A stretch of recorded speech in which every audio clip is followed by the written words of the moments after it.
certainly have fears that there is a serial killer at loose in Perth. Sarah Spears, Jane Rimmer, Ciara Glennon.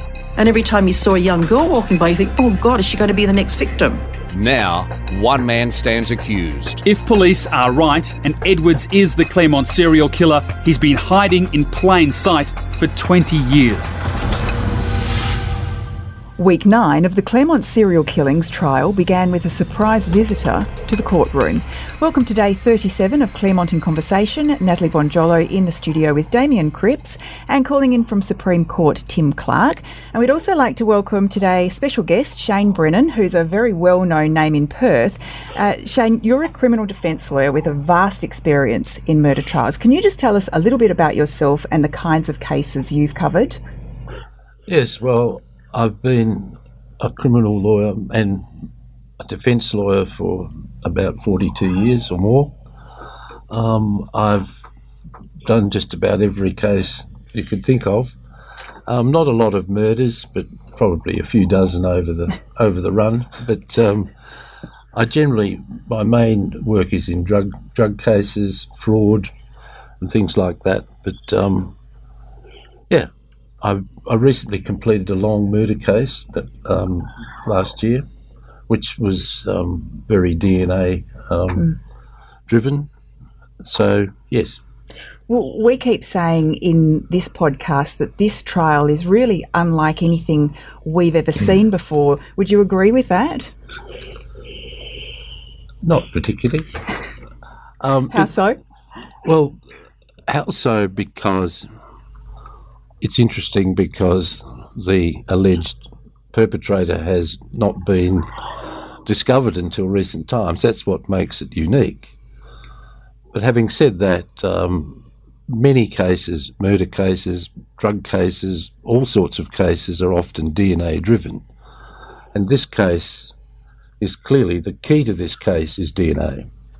Because if the state can't get over the line to the required standard in relation to, as I understand it, particularly a sample from the left thumb of Ms. Glennon, then I think the state case fails. Tim, he's hit the nail on the head there, right? Yes, indeed. We've been hearing about this DNA for years in broad terms, and then for the last couple of weeks in very, very detailed terms. And once again, that particular fingernail that Shane mentioned there, AJM40, is the centre of the case, and it was the centre of most of the questioning today of Miss Ashley, who we know is one of the most senior PathWest scientists, and was also very central to the actual work that was done on some of these fingernails, not that one in particular, which, as I said, was the fulcrum of most of the questioning today. Shane, how difficult is a case like this to run, a trial that is so complex in terms of the DNA evidence? Well, it's extremely taxing, and Mr. Yovich, who's lead counsel, I know is ably assisted by other counsel and a fair team of people, but effectively he has to get across the minutiae to cross-examine in particular, and no doubt, I don't know what the defence case is, but probably lead their own expert or experts in the context of DNA. But to answer your question, DNA has evolved in terms of the science and the forensic nature of it immeasurably in the last 20 years. You know, to me it seems like yesterday, but it was about 20 years ago things started warming up, and in particular, as Tim referred to in his recent discourse on all of this whole new profiling system. Tim can probably remind me, that's the low copy number. Yeah, the Profiler Plus, Tim, which yeah. And that's when, and you've probably been seeing diagrams on the screen in court where they show the DNA strands and the different loci and so forth. Is that right? Yeah, we definitely have, Shane. And well, I mean, you're a lot more experienced than probably everyone in this room and me about this stuff. But we're trying to, as sort of journalists, trying to explain it in layman's terms. It's certainly taxing all our brain power. And as Mr. Yovich was central to it all today with his cross-examination. Obviously, he's got to be more across it than pretty much everyone. You're right. And to cross-examine cogently, one needs to understand the science, because otherwise you are shooting in the dark, if I can put it in those terms. But this is quite difficult when there's a trial before a jury, because counsel on both sides and the trial judge have to distill this quite difficult science down to lay terms. Fortunately, in this trial, there's a very astute trial judge, and so it doesn't have to be laboured as much as it might well be normally to get it down to quite simple terms, if that makes sense. But at the end of the day, it comes down to where you get to the point where you can say, or persuade a jury, or in this case, a judge sitting alone, that the match is sufficient to the required standard. Of course, the key to this case, I don't know, because I don't know what the defence strategy is, but from what I read, the defence strategy is we're not arguing about whether it's a match, but where the sample actually came from and whether it was in some way contaminated by samples held. And Tim, Justice Hall started today by actually asking the prosecution or seeking clarity on this matter, didn't he? Yeah, that's exactly right, Nat. So Justice Hall, as Shane said, is a hugely experienced trial judge. He's done very significant, long and important murder trials before, and he's obviously very much across all this DNA stuff, having sat through other trials on it. But it was noticeable this morning, first thing, that obviously having had a ponder over the weekend, probably perused the transcripts, the trial transcripts that come in every night, he went back to the heart of it and questioned Miss Barbagallo, or tried to clarify with Miss Barbagallo exactly what she says happened when these two key fingernail samples went to the UK and were tested over there. Because as we discussed at the end of last week, the AJM 40, which is the thumbnail, and 42, which is two fingers over on Ciara's left hand, those two samples were combined and then the tests were run, and this positive sample, or this positive hit for Mr. Edwards' DNA came up in 2008. But when the AJM 42 sample was first run back in 97, there was only Ciara's DNA found on that. So Justice Hall asked Ms. Barbagallo, what's your postulation going to be? What's your case going to be about AJM 42? Are you going to say that there was no DNA on it at all? Are you going to say that the techniques used in 97 weren't able to discover it, or something else? And Ms. Barbagallo basically said, well, we can't say definitively what happened to AJM 42.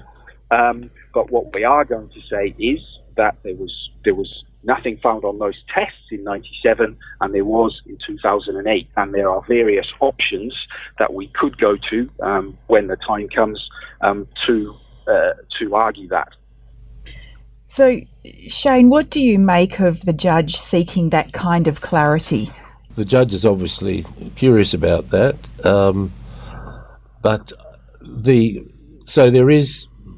The left middle finger is incriminating, isn't it, Tim? That's the first thing, subject to prior testing that was to no avail. Is that correct? Yeah, that's right, Shane. But it was, when they did take it to the UK, that sample, that middle finger sample, was combined with the thumbnail sample. That's and then right. they ran the test on both.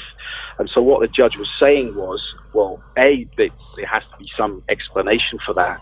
But he was also pointing out that when it comes to the contamination case, there could be different pathways to it being contaminated, because AJM40 could have been contaminated, AJM42 could have been contaminated, or a bit of both could be contaminated, and he's got to weigh all that up when it comes to the end result of how is this sample, is this DNA hit, which is so important, is it provable that it wasn't contaminated? Sorry, Tim. Yeah, so that's, I mean, so he's got so many things to weigh up in terms of the possibility of this contamination, which is why he was trying to get that clear in his head, exactly what the prosecution is saying first. The critical issue is because DNA is so incredibly readily transferred, secondary or direct, and furthermore the sensitivity of the modern testing is such that it could easily be a transfer secondary between containers or examination. So that is, of course, what the defence is hunting, any avenue of contamination. And as I understand it, the defence case is essentially that it may well be the accused man's DNA that is said to come from the thumbnail or the other finger, but that DNA got there through another course, not during the course of the killing of the deceased. Is that a fair summary? Yeah, yes. That's exactly right, Shane. It's the commission, whether the DNA got there in the commission of a murder or whether it got there by some other means, and that is the seesaw, and which way that tips, I think, basically will determine which way the judge goes in his verdict. And Tim, Mr. Yovich even asked an interesting question today about whether there was a telephone in the lab back then. Well, yeah. So this was Mr. Yovich's parting shot to Miss Ashley. It was his last set of questions, and it did come out a little bit out of left field that he asked whether there were phones in the labs and in the open space offices that the scientists used to share, and she said obviously yes they were, and then she asked, do you ever remember anyone doing any work on them, any upgrade work, any repair work, any cleaning of the phones or anything like that? And she said she got, such a long time ago she couldn't remember, which was where the questioning ended. But then obviously we were asking, well, why has he asked that? And the obvious answer is, well, Mr. Edwards used to be a telecom engineer. He used to do corporate type work. As we know, he worked in hospitals and offices and things like that. And so whether that was just a shot across the bows to suggest that at some later stage Mr. Edwards might be said to have worked at the PathWest laboratory at some stage, we don't know. But it was certainly a question that came a little bit out of the blue. And well, Tim, if I'm sorry to interrupt you, but more than that, this opens up a whole host of possibilities. Firstly, whether or not the accused actually went there, which is probably unlikely, but critically, had their phones been maintained at any time by people from the same Telstra who would have had daily contact with the accused, the chance of secondary transfer from, say, sharing a sandwich with him or sharing a steering wheel or a screwdriver, then to the laboratory, onto a telephone or a telephone fitting, then it's the DNA of the accused is then in the laboratory. It can then people go and pick up the phone, a door handle that has been entered by a co-worker, secondary, and the absolute critically sensitive testing. That is a very excellent tactic. And it flags one thing, either though it's speculative but open, or that there may be evidence led that Telstra workers actually went there, that they worked with Edwards. Whether or not Edwards will give evidence is an interesting question. No one will know that until the time, but it could be flagged and he might say he was there. But I think this whole secondary proposition is a very good point. What we can see is no stone is left unturned in this case. Absolutely none.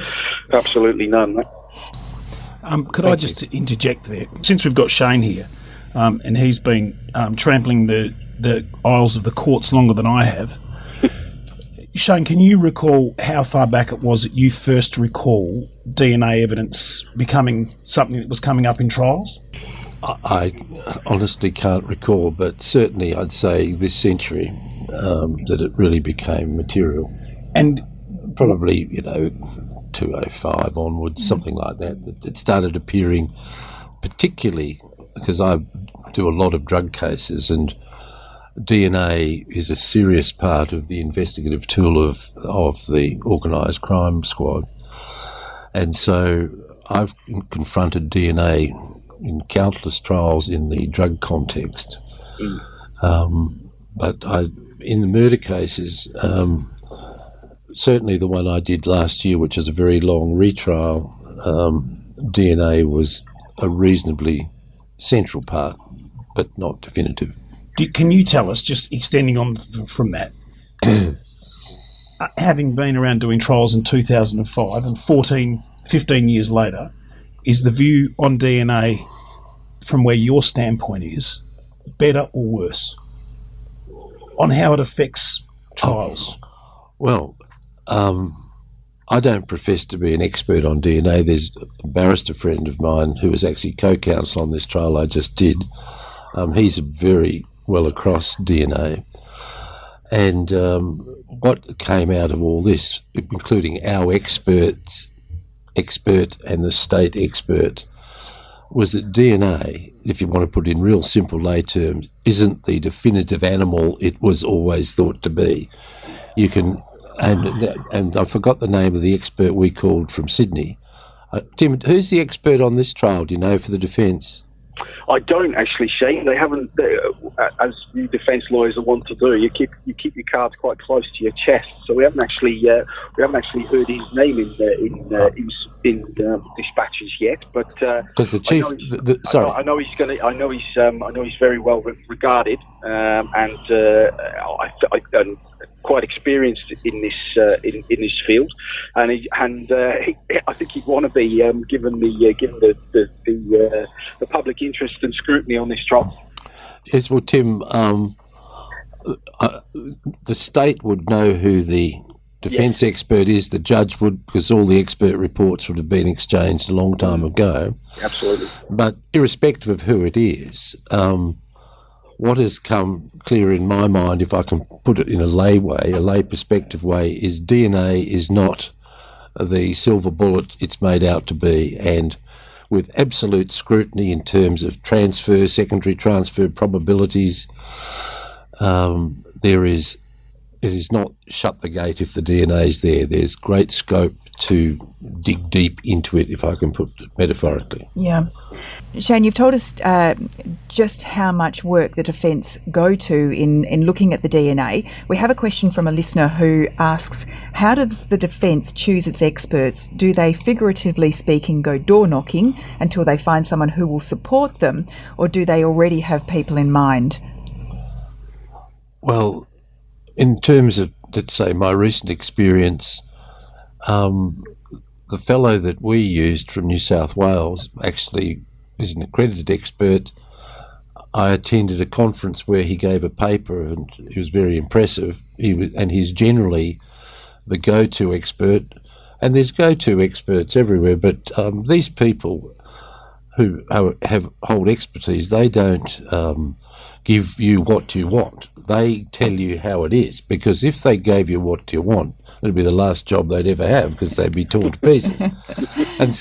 And of course, the experts exchange their reports, both the state and the defence, and there's not many to go to. That's the first point. But these people are professionals, and of course, they can only give you an opinion based on the data, and the data is clear to all. So the answer is, you don't window shop until you get a yes man.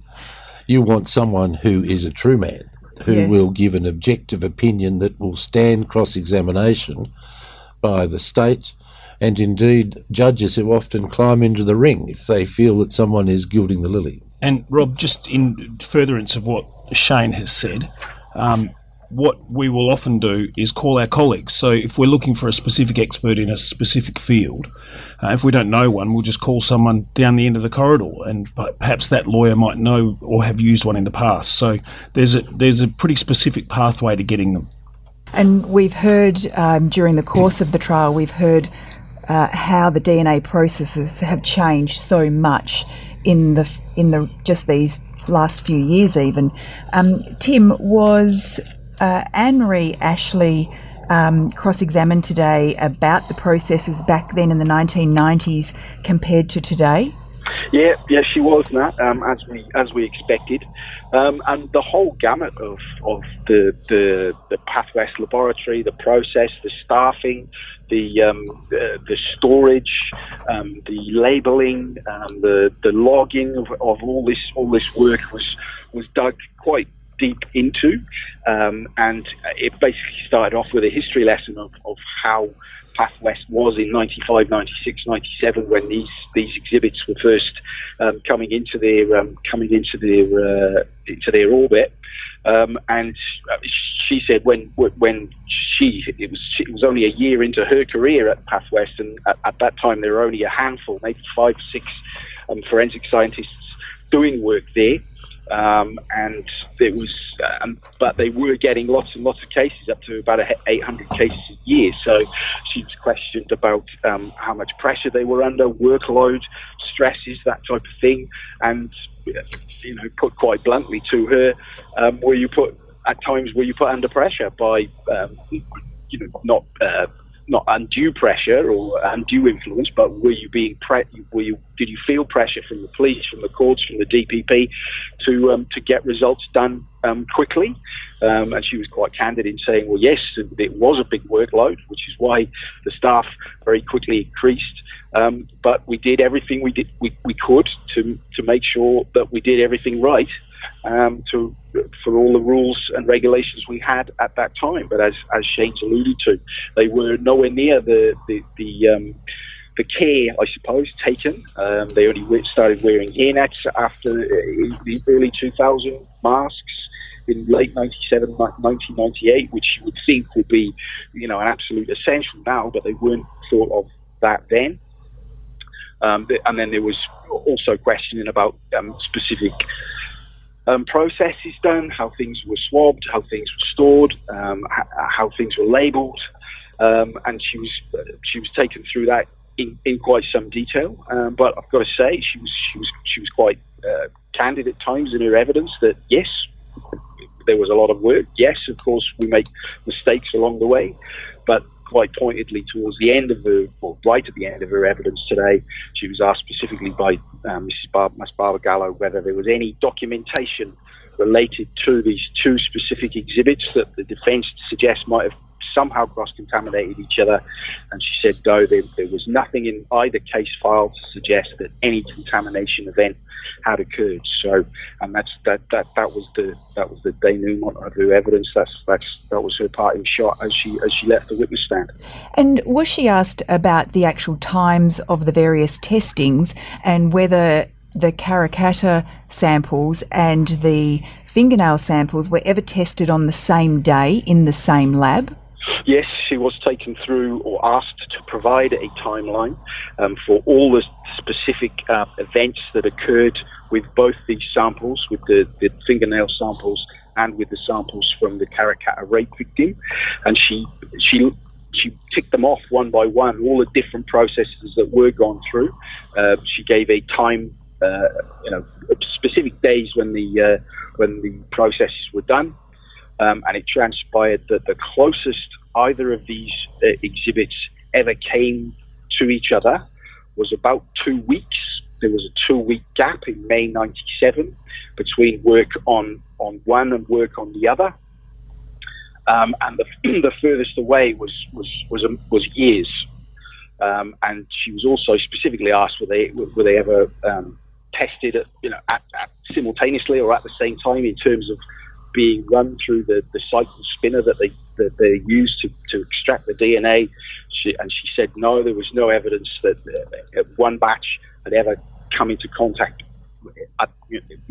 in that context. So, and that's obviously quite important evidence, because the judge is basically going to be asked at the end of the trial to look for any reasonable doubt that these two exhibits could possibly have come into contact.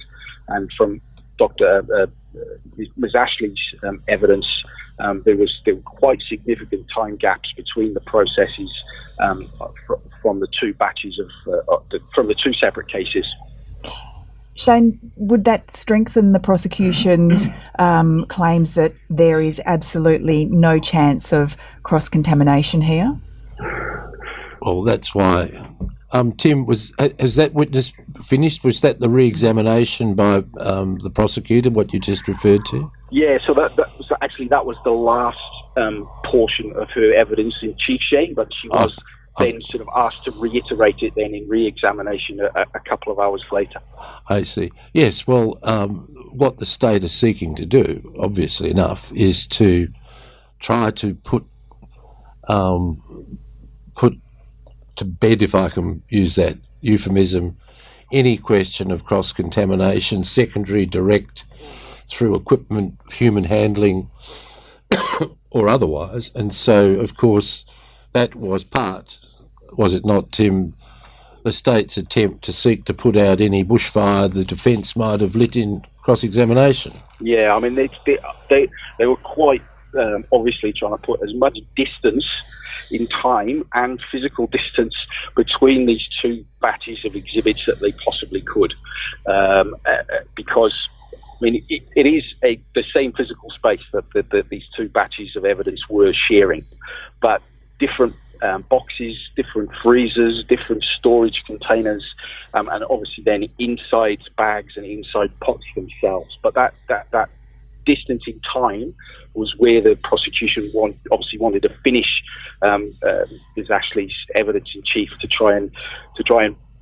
stamp their mark and place a flag on that hill to say, we say, look, there was this distance, that it was both physical and in time between the two things. It wasn't just a case of one test being run on one day and that was it. They did various testing over a number of years on the different exhibits, and obviously the Karrakatta exhibits first came into the lab in 95. The Ciara exhibits first came into the lab in 97. But then along the line there was separate processes done on all of them, and she went through the same type of testing done on the different exhibits, if you like. So there was they called a CTT triple X. There was another one called DS180, I think, and she tick boxed all those separate processes done on both. And as I say, the closest that they came in time to actually being out on a bench or being extracted was 2 weeks. But the furthest apart that any of these processes were it could be counted in years. So once again, the distance in time was the key thing that the prosecution were trying to put into the judge's mind. Tim, I imagine the defence strategy will include the lack of the protocols that now exist in relation to DNA handling and sampling because of the incredibly sophisticated sampling and identification. Back then, when these samples were collected and initially analysed, the protocols were, for obvious reasons, very unsophisticated compared to today. Have the defence sought to amplify that issue? Yeah, well, on both fronts, actually, Shane, they've pointed out the actual difference in the tests themselves, the fact that they were only looking at certain numbers of loci, whereas now they look at 21. The very first time they were run, I think they were only looking at 3 or 4. But then they also, for instance, Mr. Yovich today asked about gloves and whether if you touched a physical exhibit, whether you would change your gloves, for example. Well, in the old days, Tim, they would often handle the same exhibit with the same glove. Now, you can drive a bus into the DNA if the gloves aren't changed every single manoeuvre. Like Yeah. the poor old police officer might go through 100 pairs of gloves in just one examination. Yeah, and that's exactly what Miss Ashley was asked about. Whether when you touched physical exhibits, for example, were you expected to change gloves? And she said yes, but when you were running certain tests in the DNA lab, and then you were only touching pots or tubes or pipettes or that type of thing. She was again asked, would you be expected to change gloves then? And this is back in 95, 96, 97, and she said no. But now, she said, once you've run one test, you'll probably change your gloves, and then to absolutely make sure. So there's obviously been advancements in knowledge about trace DNA and secondary contamination and all those things, and that has warranted the upskilling, I suppose, of what people are expected to do. Now, Tim, we mentioned earlier at the start of the podcast that you had an unexpected spectator in the public gallery this morning. Who was that? Yes, so it was flagged just before court with us that the Western Australia's Police Commissioner, Chris Dawson, would be paying a visit to court today. Obviously, all the journalists' ears pricked up at that, because you only usually get the big brass in court when something big's about to happen. But we were then told that it was a courtesy visit on a couple of counts. One, to just check in on all the WA police detectives that have been sitting in court and assisting the DPP throughout the trial, which is now into its 9th week, which, as it was said to us, is what good leaders do. They come and check on their troops now and again. And then once Mr. Dawson, Commissioner Dawson, was in court, he also spent a little bit of time with Dennis Glennon, Ciara's dad, who is back in court after taking a little break while all that post-mortem evidence was being given, which was nice to see that WA's top cop, if you like, took some time out of his busy schedule just to check on how Mr. Glennon was going throughout the process. He didn't stay long. He wasn't in uniform, but he was there, and it was quite ironic that it should be today, because it was actually Commissioner Dawson that started this whole process of the fingernails off back in 2008. He was a deputy commissioner then, and it was him that tasked his detectives at that time to look overseas for possible investigative avenues, which was how the fingernails ended up in the UK in the first place. So, a little bit of full circle, and I'm sure Commissioner Dawson will be paying very close attention for the rest of the trial, and certainly on that day in many months' time when the verdict comes down. You can only imagine just how closely he would be following it, given his previous experience. Yeah, well, he's a very, very busy man, as you can imagine. Western Australia is a vast state with over nearly 7,000 police officers under his watch. But the fact that he has had, or WA Police have had specific liaison officers here that I know have been reporting back to HQ with the progress and updating the senior brass of what's been going on, because obviously they can't be here in person every day.